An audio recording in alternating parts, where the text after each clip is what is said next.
하나님의 말씀 봉독해 올리겠습니다. 사도행전 1장 12절로 14절까지 말씀입니다.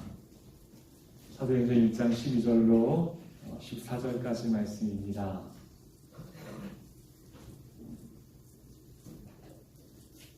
제가 봉독해 올립니다. 제자들이 감람원이라 하는 산으로부터 예루살렘에 돌아오니 이 산은 예루살렘에서 가까워 안식일에 가기 알맞은 길이라. 들어가 그들이 유하는 다락방으로 올라가니 베드로, 요한, 야고보, 안드레와 빌립, 도마와 바돌로메, 마테와 및 알페오의 아들 야고보, 셀로신 시몬, 야고보의 아들 유다가 다 거기에 있어 여자들과 예수의 어머니 마리아와 예수의 아우들과 더불어 마음을 같이하여 오로지 기도에 힘쓰더라. 아멘.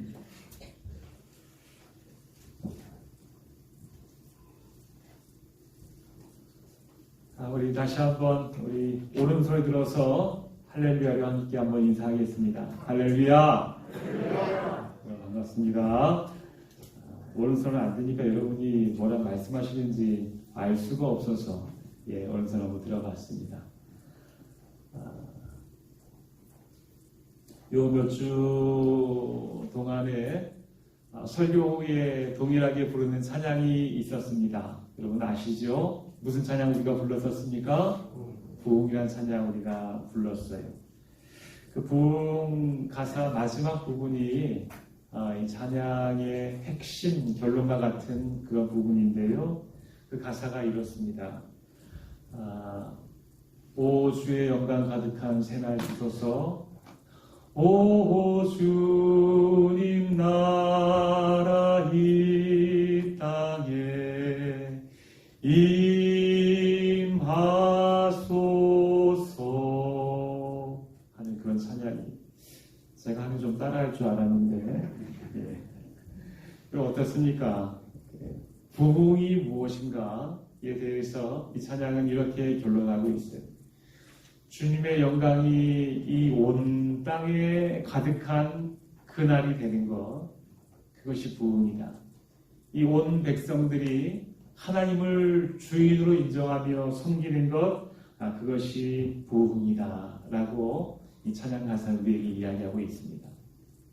근데 이 찬양 가사로는 부흥이 우리에게 좀 멀어요. 그 의미가 온 세상 열방, 또 많은 백성들이 하나님을 왕으로 인정하고 그렇게 섬긴다는 것, 그것이 부흥이라면 내가 어떻게 적용해야 될까라는 부흥의 의미가 좀 먼 것 같아요. 좀 가깝게 그 부흥의 의미를 우리에게 좀 더 당긴다면 이런 것이죠. 부흥은 내 주변에 있는 사람들이 하나님을 더 많이 아는 거예요. 부흥은 나의 남편과 아내와 자녀와 또 그들의 가정과 그 손주들이 또 우리 가게에 찾아오시는 손님들이, 그래서 이 벌교 땅이 하나님을 더 많이 알게 되고 그 사람들이 하나님을 인정하고 하나님을 찬양하는 소리가 이 예배당 안에 내 주위에서 가득해지는 것, 그것이 바로 부흥이다 라고 우리가 더 가깝게 당겨서 설명할 수 있을 것 같아요. 근데 그것도 사실 조금 더 멉니다. 아주 멀어요. 더 가깝게 당긴다면, 더 가깝게 협의적으로 부흥을 우리가 설명한다면, 부흥은 하나님께서 내 안에 나를 찾아오시는 거예요. 내게 찾아오시는 거예요.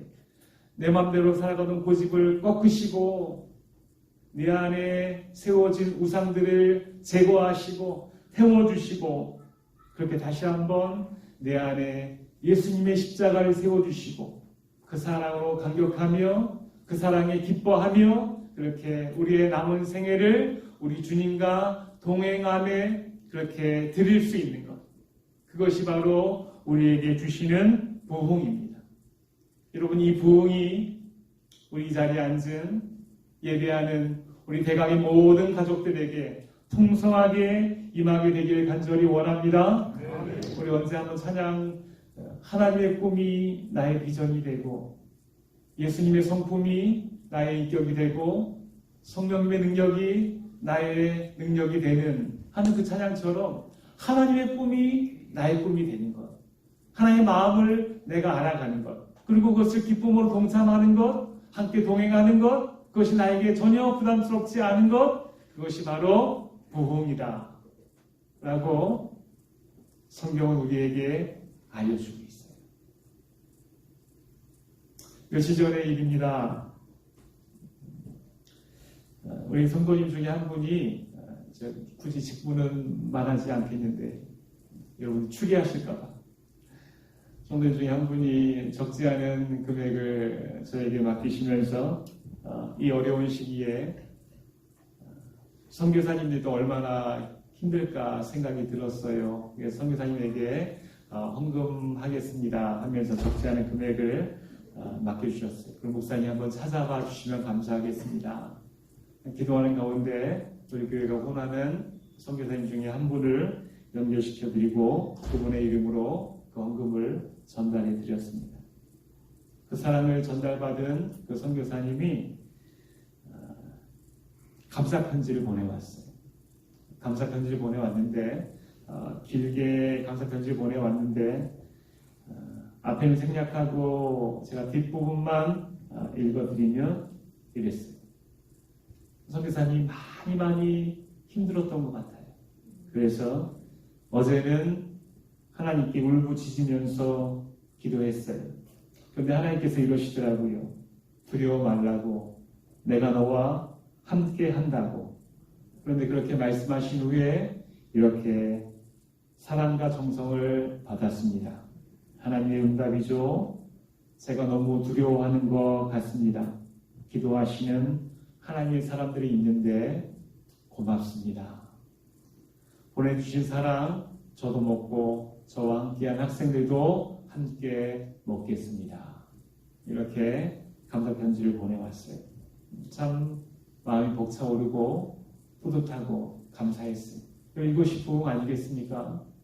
선교사님이 하나님께 간절히 기도하고 부르짖지 않았겠어요? 하나님 많이 힘들어요, 많이 아파요 하니까 하나님께서 하나님의 마음을 가지고 하나님의 손과 발이 되어서 그 하나님의 사역에 동참할 수 있는, 하나님과 동행할 수 있는 그 사람을 찾다가 우리 교회의 성도님 한 분을 찾으시고 네가 나의 마음을 가지고 나의 손과 발이 되어서 기쁨으로 동행하기 원한다 라고 알려주시고, 그렇게 기꺼이 그 있는 자리에서 하나님의 마음을 가지고 하나님의 손과 발이 되어서 도울 때에 하나님의 일이 그렇게 이루어지는 것, 그렇게 하나님의 마음을 가지고 기쁨으로 있는 자리에서 동참하는 것, 그것이 바로 우리가 할 수 있는 부흥인 줄 믿습니다. 하나님께서 우리에게 이 놀라운 부흥을 우리 마음 가득히 이루어 주시기를 간절히 원합니다. 우리가 이렇게 하나님의 신복, 믿을 만한 하나님의 손과 발이 되어서 이렇게 있는 자리에서 하나님께 수고하고 하나님께 헌신하고 나의 열정을 기쁨으로 드리게 되면 어떤 일이 벌어지게 될까요? 어떤 일이 벌어집니까? 하나님께서 그 나머지를 우리에게 채워주시는 줄 믿습니다. 너무나 우리가 잘 알고 있는 익숙한 말씀이, 안 보고도 줄줄줄 외울 수 있는 말씀이, 근데 정말 우리가 말씀을 안다라는 것은 이 말씀 우리가 보지도 않고 줄줄 외우는 것이 중요한 것이 아니라 이 말씀대로 살아가는 것이, 믿음을 가지고 먼저 하나님 나라, 하나님 마음, 하나님의 일을 우리가 하게 될 때에 하나님께서는 그렇게 우리의 모든 것을 채워주시는 것, 더하여 주시는 것, 이 놀라운 비밀의 축제에, 이 부흥의 축제에 여러분의 삶을 들여서 함께 참여하게 되시기를 다시 한번 주님의 이름으로 축복합니다. 할렐루야. 그것이 부흥이에요. 부흥을 설명하면서 지난주에는 초대교회 부흥에 대해서 함께 나누었어요. 초대교회 부흥을 성경은 이렇게 표현합니다. 교회가 늘어났다, 성도가 더 많이 불어났다, 그렇게 이야기하지 않아요. 어떻게 이야기한다고 했습니까? 교회가 사이즈가 외적으로 커지는 것을 부흥이라 이야기하지 않고 성경은 이렇게, 하나님의 말씀은 흥황하여 더하더라. 이것이 성경에서 나타난 가장 건강한 교회, 초대교회의 부흥의 역사의 현장이에요. 초대교회가 부흥한다는 것을 사이즈가 더해져 가더라, 믿는 사람들의 수가 점점 더 많아지더라 라고 그렇게 표현하지 않고, 하나님의 말씀은 흥황하여 더하더라. 말씀이 점점 더 그들의 삶이 되고, 그 말씀대로 살아가려고 애를 쓰는 사람이 많아지고, 말씀대로 우리의 삶의 열매가 맺어지고, 그렇게 말씀의 부흥이 있어지는 것, 그것이 바로 부흥의 현장이다. 그래서 우리 교회가 알아야 하는 부흥의 첫 번째 통로는 바로 무엇이라고 말씀했습니까? 말씀이라고 말씀했습니다. 하나님의 말씀 우리가 더 깊이 알아가는 것, 말씀대로 살아가는 것, 말씀의 열매를 맺는 것, 이것이 부흥의 첫 번째 통로다라고 말씀을 드렸어요. 그러고 나서 제가 설교 제목을 이렇게 잡았습니다. 말씀과 함께 세트로 가는 것이 있어요. 그것이 함께 더해지게 될 때에 말씀만으로도 부흥이 있지만, 우리가 사도행전에 다시 한번 잘 읽어보니까 말씀과 함께 세트로 가는 것이 있어요. 그것을 우리가 함께 알게 될 때에 정말로 놀라운 부흥이 있게 되는구나 라는 것을 다시 한번 연구해보고 설교 제목을 이렇게 잡아봤습니다. 이 가로 안에 무엇이 들어가겠습니까? 알아도 말씀하지 않으시죠.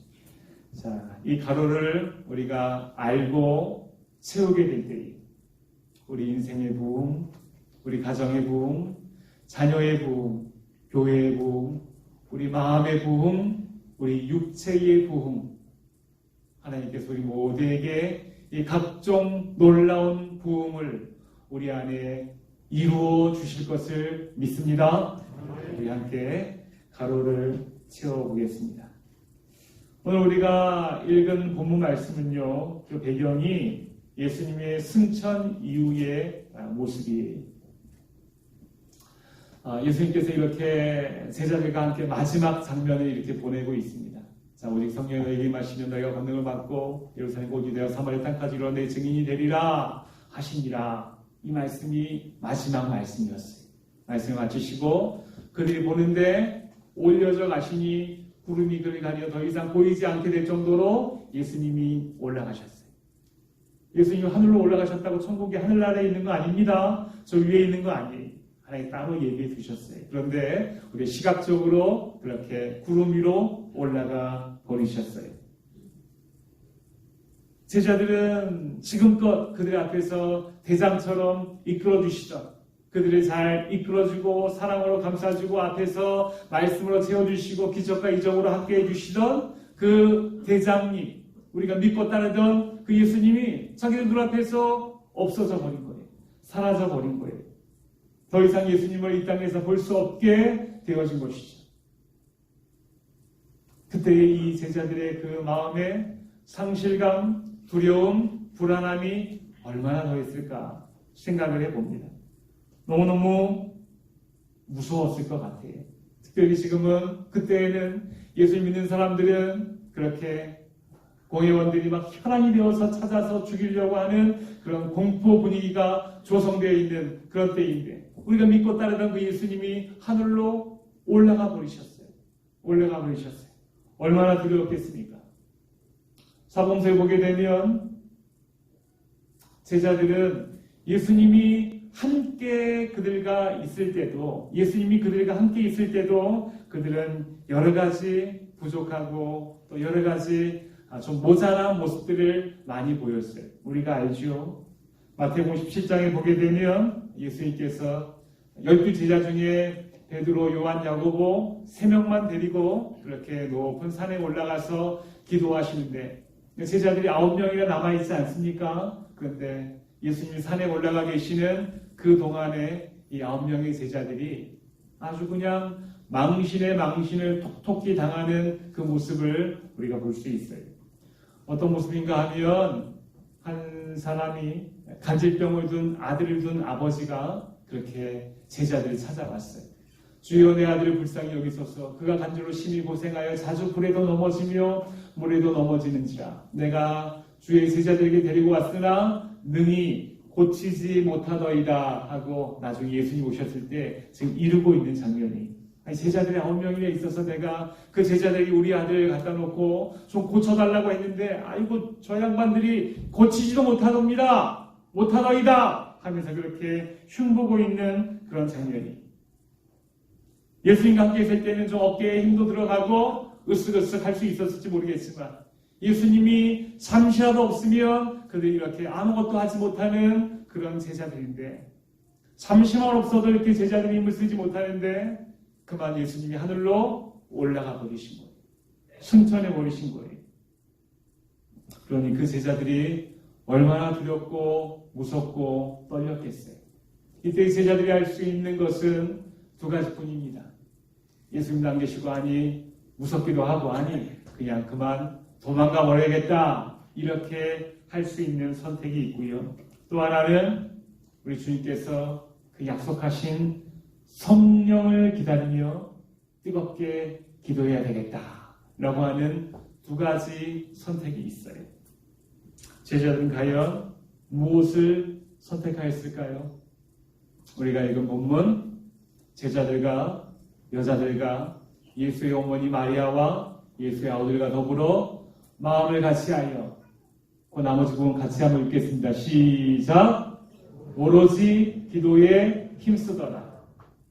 할렐루야. 제자들이 무엇을 선택했습니까? 오로지 기도에 힘쓰는 것. 오로지 기도에 힘쓰는 것, 바로 그것을 선택했어요. 이건 바로 이 장면이에요. 바로 이 장면이 지금 13절에 나와 있는 제자들의 명단이 쭉 나와 있습니다. 제자들과 여자들과 예수의 어머니 마리아와 예수의 아우들과 더불어 함께 기도하고 있는 이들의 명단, 이 명단이 무엇인가 하면 초대교회의 처음 창립 멤버들이에요. 이들이 지금 초대교회 태동을 무엇을 시작하고 있습니까? 함께 모여서 기도로 시작하고 있는 거예요. 어려워요, 두려워요, 떨려요, 공포분위기가 조성되어 있어요. 우리가 할 수 있는 것이 아무것도 없는 것 같아요. 예수님도 없어요. 그렇지만 그들이 할 수 있는 것 단 한 가지, 함께 모여서 오로지 기도에 힘쓰게 되었어요. 오로지 기도에 힘쓰게 되니까 어떤 일이 벌어지게 됩니까? 역사상 가장 건강하고 부흥을 경험한 교회, 바로 초대교회가 시작이 된 것을 성경은 분명히 우리에게 알려주고 있는 것입니다. 여러분, 이제는 이 가로를 우리가 채울 수 있겠죠? 말씀 더하기 무엇입니까? 기도입니다. 오로지 기도에 힘쓰게 될 때에, 오로지 기도에 힘쓰게 될 때에 우리의 심령은 부흥하고, 교회는 부흥하고, 가정이 부흥하고, 지역이 부흥하고, 하나님의 능력이 임하게 되는 것 여러분 믿으시기 바랍니다. 그래서 여러분, 말씀과 기도는 뗄래야 뗄 수 없는 하나의 완벽한 세트예요. 말씀과 기도는 떼어지지가 않는 거예요. 떼어지지가 않아요. 말씀과 기도는 하나의 완벽한 세트고, 그 말씀과 기도가 붙어 있을 때만이 놀라운 부흥을 하나님께서 우리에게 허락하여 주시는 것이에요. 우리 예전에 한번 제가 이 수레바퀴 예화할 때에 이 그림을 여러분에게 설명해 드렸습니다. 여기도 보면 어떻습니까? 이것이 정상적인 그리스도인의 건강한 모습인데요. 수레바퀴에 수평적인 살도 있고 수직적인 살도 있어요. 근데 수직적인 살은 여러분 무엇과 무엇입니까? 말씀과 기도예요. 말씀과 기도예요. 이것이 하나의 세트라는 거예요. 말씀이 하나님께서 우리에게 하나님의 모습을 나타내는 방편이라면, 기도는 그 말씀 위에 서서 우리가 하나님께 나아가는 방법이에요. 말씀으로 하나님께서 하나님을 우리에게 친히 알려주시면 우리는 그 말씀을 붙잡고 하나님 앞에 기도로 나아가게 될 때에 완벽한 수직적인 살이 이루어지게 되는 거예요. 이 통로를 통해서 하나님께서 우리에게 하나님의 능력을 주시고 하나님의 부흥을 허락해 주시는 것입니다. 그래서 우리의 기도는 말씀 위에 서 있을 때 가장 완벽하고, 가장 능력이 있는 거예요. 말씀과 기도는 함께 가는 거예요. 말씀이 뼈라고 한다면 기도는 살이에요. 어떤 사람은 말씀을 많이 읽어요. 말씀 많이 읽어요. 말씀 많이 알아요. 지식적으로 풍성해요. 그런데 그 말씀에 뒷받침된 기도가 함께하지 못해요. 기도가 함께하지 못해요. 그러면 그 사람은 어떤 모습입니까? 해골바가지. 뼈는 있는데 살이 없어요. 빼짝 마른 거예요. 아무리 통뼈면 무엇합니까? 살이 없어요. 그러면 건강한 모습이 아닌 것이. 말씀이 있다면 그 말씀에 뒷받침된 반드시 기도의 살이 붙어 있어야지 건강한 그리스도인이. 또 어떤 사람은 이래요. 말씀을 읽지 않아요. 그렇지만 기도가 많아요. 그래서 기도의 체험도 많이 하고 심리적인 체험도 많이 하고 기도의 능력도 있다고 해요. 그런데 말씀이 없어요. 그것은 어떻게 비유될 수 있겠어요?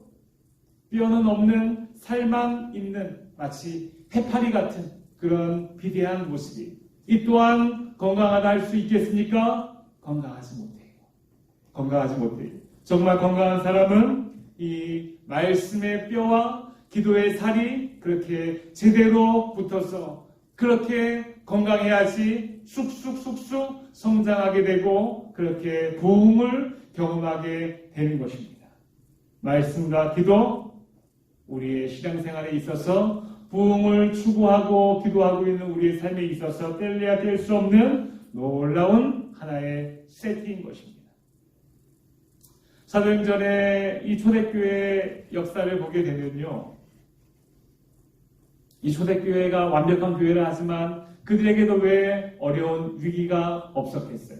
그런데 기도하는 교회는 이 위기를 어떻게 극복해 나가는가, 그 비결이 이 사도행전에 나와 있어요. 오늘 우리 그 두 가지 모습을 좀 함께 나누려고 하는데요. 이렇습니다. 자, 건강한 교회, 기도하는 교회, 그 교회에도 위기가 찾아옵니다. 어떤 위기인가 하면 헬라파 유대인들이라는 것은 새롭게 믿게 된 새로운 사람들이에요.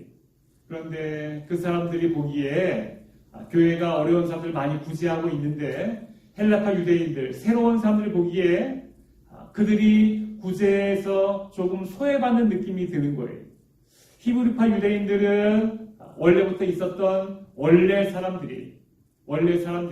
그런데 자기 사람들은 떡 2개 주고 헬라파 유대인들은 떡 하나씩만 준단 말이에요. 그래서 어떻게 됩니까? 그들이 시험에 들었어요. 좋은 말로 고상한 말로 시험에 들었다고 하지만 시험에 들었다는 것은 무슨 뜻입니까? 삐졌다는 거예요. 시험에 들었다는 것은 사실 애들처럼 삐졌다는 그런 의미입니다. 자, 그렇게 삐졌어요. 삐지게 되니까 어떻게 합니까? 교회가 분열의 위험이 있고 어려움이 찾아오게 된 거예요. 자, 건강한 초대교회는 이 교회에 찾아온 이 위기를 어떻게 극복해 나갔을까?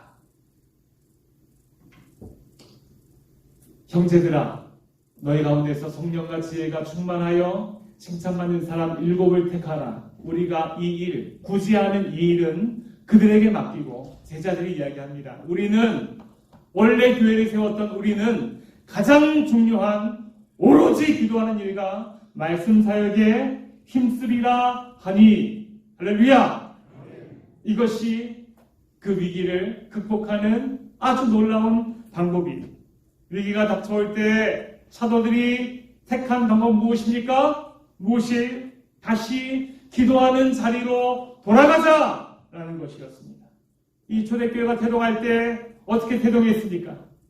그 초대교회 멤버들이 모여서, 제자들과 여인들이 모여서 어떻게 했습니까? 오로지 기도에 힘쓰므로 초대교회가 태동하게 되었어요. 그런데 살다 보니까 바빠요? 시간이 없어요? 사역에 바빠요?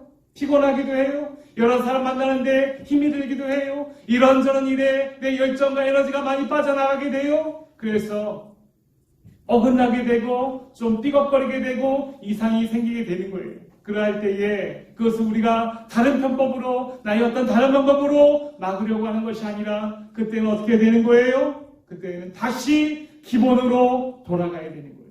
다시 기도의 자리로 돌아가야 되는 거예요. 사역에 바빠서, 사람에 치여서, 일에 바빠서, 피곤해서 기도하지 못하는 그들을 하나님께서 지금 위기의 상황을 통해서 그들에게 지금 경고하시고 있는 것입니다. 왜 기도하지 않느냐? 왜 기도하지 않느냐? 하면서 하나님께서 그들에게 여러 가지 삶의 위기 상황으로 경고하시는 거예요. 경고하시는 거예요. 그 경고사항에 그들은 깨달았어요. 이 문제가, 눈에 보이는 이 문제가 아니라 우리가 기도하지 않는 것이 문제구나. 기도의 자리로 돌아가지 않는 것이 문제구나. 기도의 자리를 잊어버린 것이 문제구나 라고 본질을 파악하게 된 거예요. 그래서 그런 위기가 다가올 때 그 제자들은, 성령의 충만한 그 제자들은 바로 그 해결 방법을 깨닫게 된 거예요. 그래서 다시 기도의 자리로 돌아가기 위해서 이 구제하는 일, 이것도 중요하지만 이것을 전문적으로 하는 집사님들을 세우게 되고, 이 제자들은 다시 기도와 말씀의 자리로 돌아가게 되는 것, 이것이 부흥으로 달려가고 있는 우리에게 주시는 하나님의 메시지인 줄 받으시기 바랍니다. 성도 여러분, 저는 이 교훈을 오늘 우리가 붙잡아야 될 첫 번째 메시지로 받았으면 좋겠습니다. 함께 따라합니다. 자, 기도의 자리로 돌아가야 합니다. 다시 한번. 위기가 있을 때 기도의 자리로 돌아가야 합니다. 여러분 붙잡으세요. 우리 삶을 살아가면서 여러 가지 위기가 있을 수 있어요. 하나님께서 사랑하시는 예수 그리스도의 피로 값주고 산 그 너무나 귀한 그 하나님의 사람인데, 그 사람이 자꾸 딴 길로 가거나 또 자기 고집을 부리거나 또 하나님보다 다른 것을 더 많이 사랑해서 그 길로 가게 된다면 하나님께서 애따 글로 가라 라고 하실 분이 아니시잖아요. 경고하시는 거예요. 어떤 육체적인 위기로, 또 질병의 위기로, 경제적인 위기로, 사업의 위기로, 내 감정의 위기로, 관계의 위기로 우리에게 그렇게 경고하세요. 나를 붙잡고 계시는 하나님의 손이에요. 축복만 손이 아니라 위기도 하나님의 손이고 초청이 날 놓지 않으시는 거예요. 그렇게 하나님의 사람이 원래 있어야 할 자리에 있지 아니하고 자기 마음대로 가려 할 때 하나님께서 그 사람을 잡으시고 위기의 상황으로 그를 부르시는 거예요. 그럴 때 어떻게 해야 합니까? 어떻게 해야 돼요? 다시 내가 하나님의 사람으로 거듭날 수 있었던 그 기도의 자리로 돌아올 수 있어야 되는 줄 믿으시기 바랍니다. 다시 기도의 자리로 돌아가야 되는 거예요. 여러분, 이 땅에 덮고 있는 이 코로나도 마찬가지입니다. 코로나를 통해서 우리에게 지금 위기로 우리에게 경고하시는 거예요. 경고하실 때 우리가 어떻게 되겠습니까? 다시 우리의 자리로 돌아갈 수 있어야 되는 거예요. 경고 위기 앞에서 우리가 할 수 있는 일이 여러분 뭐 그리 많겠습니까? 우리 할 수 있는 선택이 그렇게 많지 않아요. 경고의 위기가 있을 때 여러분 오늘 이 말씀을 기억하고 붙잡기를 바랍니다. 기도의 자리로 돌아갑시다. 기도의 자리로 돌아갑시다. 인생의 경고의 등이 켜지게 될 때 분명히 기억합시다. 기도의 자리로 돌아갑시다. 화장실 갈 때 급할 때만 그렇게 하나님 앞에 나오는 것이 아니라 우리 인생에 영원히 하나님과 동행하는 것임을 기억하며 바로 기도의 자리가 나의 자리인 것을 기억하며 기도의 자리로 돌아가실 때에 비로소 우리 인생이 건강해지고 영적으로 풍족해지고 하나님의 부흥을 우리가 경험하게 되는 줄 믿으시기 바랍니다. 하나님께서 이 시간에 이 자리에 우리에게 결단해 주시길 간절히 원합니다. 하나님, 내가 기도의 자리로 다시 돌아가겠습니다. 이런 마음속에 깊은 결단을 하시기를 바랍니다. 그 결단에 하나님께서 축복으로 함께 하실 줄 믿습니다. 제가 좋아하는 시인과 촌장이라는 대중 가수가 있어요. 하덕규라는 가수인데요. 하덕규라는 가수는 지금 목사님이 되셨어요. 침례교 목사님이 되셨는데 그분은 이 가사를 쓸 때에 아주 영적으로 그렇게 또 기독교적인 색채를 많이 의미해서 그렇게 가사를 쓰고 그 가사가 아주 시적인 가사들이 참 많이 있습니다. 그분이 노래한 제목 중에 하덕규 씨의 풍경이라는 노래가 있는데요. 풍경이라는 가사는 그냥 단 한 문장이에요. 한 문장이 계속해서 돌고 도는 그런 한 문장인데 가사가 이렇습니다. 세상 풍경 중에서 제일 아름다운 풍경, 모든 것들이 제자리로 돌아가는 풍경. 이것이 그 풍경이라는 노래 가사의 전부입니다. 그럼 어떻습니까? 세상 풍경 중에서 제일 아름다운 풍경, 모든 것들이 제자리로 돌아가는 풍경. 예배 시간만 아니면 제가 한번 불러봤으면 좋겠는데 참겠습니다. 하나님 보시기에 어떤 풍경이 가장 아름다울까요? 하나님 보시기에 기도하는 사람이 성도가 기도의 자리로 돌아가는 풍경이 하나님 보시기에 가장 아름다운 풍경인 줄 믿습니다. 하나님께서 우리에게 개인적으로 세밀하게 말씀하여 주시길 바랍니다. 다시 한번 여러분 기도의 자리로 돌아가십시오. 다시 한번 여러분 기도의 자리로 돌아가시기 바랍니다.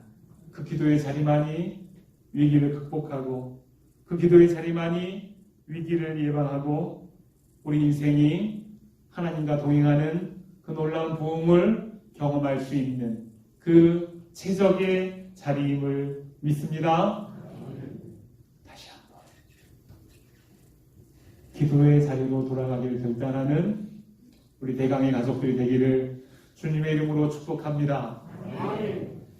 이어서 또 다른 위기를 극복하는 초대교회 모습이 있습니다. 그것은 무엇인가 하면 사장에 보게 되면 초대교회 지도자 베드로와 요한이 말씀을 전할 때마다 놀라운 부흥이 일어나고 또 초대교회가 점점 불어나고 하게 되니까 그 당시 종교 지도자들, 공회원들이 위협을 느끼는 거예요. 위협을 느껴서 그 베드로와 요한을 부릅니다. 이 공회 앞에 부릅니다. 공회가 여러분 그 당시에는 공회라는 것이 국가 정부기관과 종교기관을 같이 합쳐놓은 것이 얼마나 위험이 있겠습니까? 한 나라의 국회의원과 또 목사들의 모임이 그러니까 정교국가 따로 되지 않은 그 시점에서 너무나 놀라운 굉장히 큰 위력 집단이 그들이 두 명을 불렀어요. 베드로 요한 앞에 세워놓고 위협하는 거예요. 너희가 한 번만 더 예수님 이름으로 복음을 전하게 된다면 꼭 이렇게 위협을 한 거예요. 위협을 했어요. 자, 좀 더 구체적인 어려움이 닥친 거죠. 교회 안의 분열이 아니라 교회 밖에서 외부적으로 아주 엄청난 핍박이 다가오게 된 것입니다. 여러분 이러할 때 이 위기 또한 어떻게 극복하는가? 어떻게 극복했겠습니까? 당연히 기도했겠죠. 그런데 여러분 그 기도의 내용을 보면 참으로 놀랐습니다. 그 기도의 내용이 여러분 이렇습니다. 그 베드로와 요한이 위협받았다라는 소식을 듣고 교회가 다 같이 모여서 기도하는 거예요. 그들이 듣고 한 마음으로 하나님께 소리를 높여 이르되 대주제요 천지와 바다와 그 가운데 만물 지은 이시오. 그 하나님을 부르는데 그들이 어떤 하나님을 부릅니까? 대주제요. 대주제요. 데스포테스라는 그 헬라어입니다. 대주제요라는 것은 주인, 소유자 그런 뜻이. 그들이 지금 공의원들에게 협박받고 와서 하나님을 부르는데 대주제요. 이 천지를 이으시고 운행하고 계시고 이 세상의 왕이신 대주제요. 내가 믿는 하나님이 이 세상을 다스리시는 대주제 왕이신 하나님 맞죠? 하면서 그 하나님을 확인하며 부르고 있어요. 그러면서 어떻게 기도를 이어갑니까? 이렇게 기도를 이어가요. 주여! 이제도 그들의 위협함, 공의원들의 위협함을 굽어보시옵고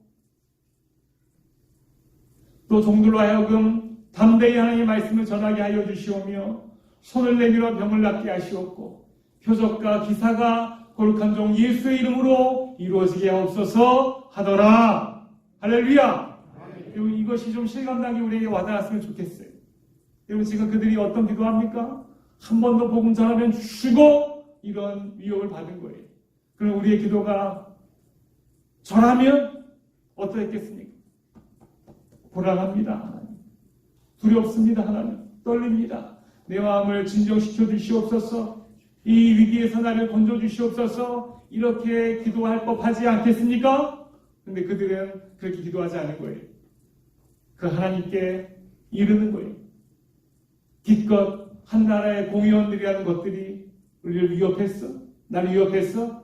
내가 믿는 하나님은 그 정도가 아니야. 내가 믿는 하나님은 이 온 땅을 다스리는 대주제시다 라는 것을 분명히 고백하고 선포하고 어떻게 기도합니까? 주여! 이제도 그들의 위협함을 굽어보시옵고 하면서 내 신변에 관한 기도는 이것으로 끝이. 그들의 위협함을 그들이 지금 위협하고 있어요. 하나님 그거 조금 생각해 주세요. 지금 상황이 그렇습니다. 굽어보시옵고 한 다음에 그 이후의 기도는 무엇입니까? 또 종들로 하여금 담대히 하나님의 말씀을 전하게 하여 주시오며 손을 내밀어 병을 낫게 하시옵고 표적과 기사가 예수의 이름으로 이루어지게 하옵소서. 우리가 더욱더 활발하게 예수님의 이름을 전할 수 있도록 우리에게 능력을 더하여 주시옵소서 하는 그 기도를 하고 있는 것입니다. 할렐루야! 얼마나 놀라운 기도입니까? 얼마나 놀라운 기도예요. 이 기도를 통해서 그들의 신앙의 수준이 결정되어지는 것입니다. 위협받고 있어요? 생명의 위협을 받고 있어요? 그런데 그들의 신앙의 수준은 그 정도 위협은 꽃방귀치며 웃어넘길 수 있는 수준이었어요. 그 기도가 그만큼 그들을 성장하게 한 것이 성숙한 기도를 드릴 수 있었는 거예요. 그래서 그 정도의 위협에는 하나도 눈 하나 깜빡하지 않고 더욱더 복음을 잘 전할 수 있도록 나를 붙잡아 주시옵소서 이렇게 기도하는 것이죠. 우리는 여기에서 두 번째 메시지를 발견할 수 있습니다. 다 함께 따라합니다. 좀 더 성숙한 기도로 나아가야 합니다. 저만 흥분했습니까 여러분? 같이 따라옵시다. 좀 더 성숙한 기도로 나아가야 합니다. 좀 더 성숙한 기도. 얼마나 멋있어요 여러분. 하나님께서 이 두려움과 위협에 굴하지 아니하고 하나님 내게 더 능력 주셔서 내가 좀 더 예수의 복음을 더 잘 전할 수 있도록 하나님 내게 능력 주시옵소서 이렇게 기도했더니 하나님께서 이 기도를 기뻐하시겠습니까? 안 기뻐하시겠습니까? 어떻게 할 것 같아요? 기뻐하시죠. 기뻐하시죠. 어떻게 응답하시는가 하면 다 같이 한번 읽어보겠습니다. 다 같이 시작.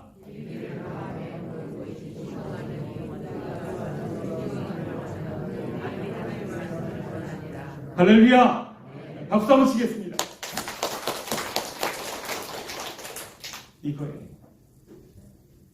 성숙한 기도에 위협에 굴하지 아니하고 내 몸 하나 살자고 그렇게 벌벌 떨지 아니하고 성숙한 기도에 우리 하나님께서 놀라운 하늘의 능력으로 함께하여 주시는 것, 그래서 그들이 그 뜨거운 부흥을 경험한 것, 이것이 바로 우리가 추구하고 붙잡아야 할 이 기도의 메시지인 것입니다.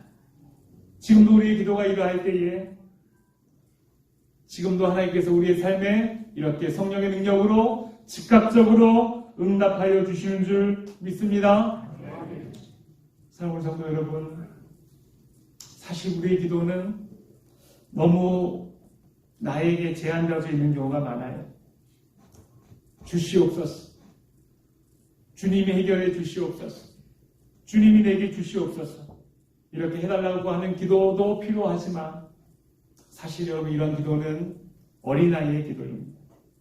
영적으로 자라나게 되면 이 초대교회의 이 성숙한 기도처럼 하나님 위협이 있는데 어떤 위협과 어려움 속에서도 내가 예수님의 이름을 전하고 그렇게 성도답게 살아갈 수 있게 하여 주시옵소서 하게 된다면 그 신앙이 자라는 거예요. 그만큼 자라는 거예요. 자란 만큼 기도도 자라는 거예요. 그렇게 기도와 신앙이 자라는 만큼 하나님께서 우리를 놀랍게 부흥으로 함께하여 주시는 줄 믿습니다. 이 신앙이 자라기 위해서 먼저 기도가 자라날 수 있어야 돼요. 기도가 자라날 수 있어야 돼요. 기도가 항상 그 자리에 맴돌고 있으면 안 돼요. 기도가 자라날 수 있어야 돼요. 근데 그렇게 기도가 자라나기 위해서 어떻게 됩니까? 기도가 자라나기 위해서는 어떻게 해야 돼요? 더 많이 기도의 자리로 나아가는 거예요. 콩나물이 자라기 위해서는 알마다 물을 계속 줘야 되는 것처럼 기도가 자라기 위해서는 더 많이 기도해야 되는 것입니다. 더 많이 기도하고 더 많이 기도하면 우리의 기도가 성숙한 기도로 나아가게 되는 것입니다. 그러면 이제 그 신앙이 바뀌게 되는 거예요. 예전에 누가 조금만 날이 밟아도 또 속상해도 마음이 아파도 기도의 자리에 나와서 하나님 내 마음이 너무 아파요 라고 그렇게 기도했지만 계속해서 기도하고 계속해서 기도가 자라고 계속해서 신앙이 자라게 되면 그때는 좀 마음이 아파도 또 속상한 일이 있어도 어떻게 기도하겠습니까? 하나님 내 마음 아시죠? 내 마음 아시죠? 그거로 정리하고 내 마음 아프지만 또 내가 이렇게 하나님의 사명을 잘 감당할 수 있는 그 자리로 더 성숙하게 나가게 해주시옵소서. 이 기도로 우리가 발전할 수 있는 거예요. 그 기도를 통해서 우리의 신앙이 자라고 우리가 더 성숙하게 되고 우리가 더 놀라운 하나님의 부흥을 경험하게 되는 줄 믿으시기 바랍니다. 오늘 여러분 이 두 가지 메시지를 우리가 꼭 붙잡읍시다. 여러분 다 기도의 자리로 돌아오시길 바랍니다. 우리 기도의 내용이 좀 더 성숙한 기도로 나아갈 수 있게 되길 바랍니다. 이것은 여러분 당장 이루어지는 것이 아니라 계속해서 기도의 자리로 나오게 될 때에 기도가 자라게 되는 줄 믿습니다. 그 놀라운 성숙을 저도 경험하고 우리도 경험하고 교회도 경험하고 그렇게 함께 경험하며 성숙한 신앙으로 우리가 함께 나아가길 원합니다. 그것이 바로 우리가 받아야 할, 우리가 누려야 할, 우리가 붙잡아야 할 부흥의 모습인 줄 믿습니다. 그렇게 기도로 뜨거운 부흥을 경험하며 그렇게 주님과 기쁨으로 동행하는 우리 사랑하는 대강의 가족들 되기를 간절히 바랍니다. 하나님 아버지 인도하여 주시옵소서. 부흥이 필요합니다. 하나님의 능력이 필요합니다. 하나님의 능력이 우리에게 필요합니다. 기도하는 자에게 하나님의 사랑하여 주실 줄 믿습니다. 기도하오니 우리에게 함께하여 주시고 능력으로 언어하여 주시기를 간절히 사모하며 바랍니다. 하나님 함께하여 주시옵소서. 하나님 함께하여 주시옵소서. 하나님 함께하여 주시옵소서.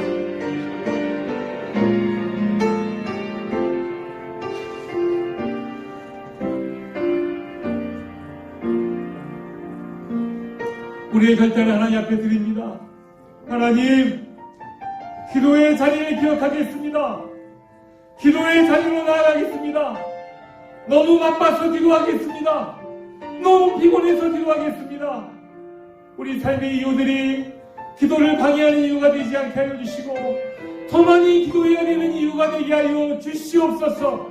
기도의 자리를 기억하고 기도의 자리를 회복하는 우리 대강의 모든 가족들이 되길 원합니다. 더 많이 기도하게 하여 주시고 더 많이 무릎 꿇게 하여 주시옵소서. 그것이 우리 신앙의 수준이 되게 하여 주시옵소서. 조금만 아파도 조금만 상처를 받아도 삐지지 않게 하여 주시옵시고 하나님 대주이신 하나님을 바라고 그분을 부르며 그분 앞에 나아가서 우리의 위협함을 하감하여 주시고 이 위협함 속에서도 이 아픔 속에서도 사명 감당케 하여 주시옵소서라고 더 성숙하게 나아갈 수 있는 부흥의 주체들이 되어질 수 있도록 하나님 역사하시고 인도하여 주시옵소서. 하나님 우리 안에 아픈 분들이 있어요. 위기에 당한 분들이 있어요. 관계가 손상된 분들이 있어요. 감정이 상하신 분들이 있어요. 마음이 아픈 분들이 있어요. 눈물을 흘리는 성도들이 있습니다. 하나님 아버지 위로하여 주시기를 원합니다. 다른 것으로 위로하지 않게 하여 주시옵시고 기도의 자리에 나와서 하나님이 만져주시는 하나님의 위로가 그들에게 충만하게 하여 주시옵소서. 하나님의 위로가 그들에게 충분하게 하여 주시옵소서. 그렇게 기도로 위로받고 기도로 하나님 앞에 회복되어 줄 수 있는 부흥을 경험하는 우리 모두가 되기를 간절히 원합니다. 하나님 축복하여 주시옵소서. 귀한 예물 주 앞에 드렸습니다. 감사함으로 11조로 각종 예물로 주 앞에 드린 사랑하는 주의 귀한 백성들 주님께서 기억하여 주시옵시고 이들의 예물 위에 하나님께서 함께하여 주시어서 더욱더 놀라운 은혜가 더욱더 놀라운 감사가 이들의 삶에서 아름답게 꼽힐 수 있도록 하나님 역사하시고 인도하여 주시옵소서. 이 예물이 쓰이는 곳에 하나님의 영광만이 드러나게 되기를 간절히 원합니다. 인도하여 주시옵소서. 감사드리며 살아계신 예수님의 이름으로 기도드립니다. 지금은 우리 주 예수 그리스도의 은혜와 하나님의 무한하신 사랑하심과 성령님의 감동 감화 교통 역사하심이 기도의 자리로 돌아가고 더 많이 기도하여 성숙한 기도로 나아가기 원하는 그렇게 참 부흥을 우리의 심령 가운데 경험하기 원하는 우리 대강의 모든 가족들 위해 그들의 자녀들 위해 그들의 가정과 오고 오는 모든 세대 위에 지금부터 영원토록 항상 함께 있을지어다.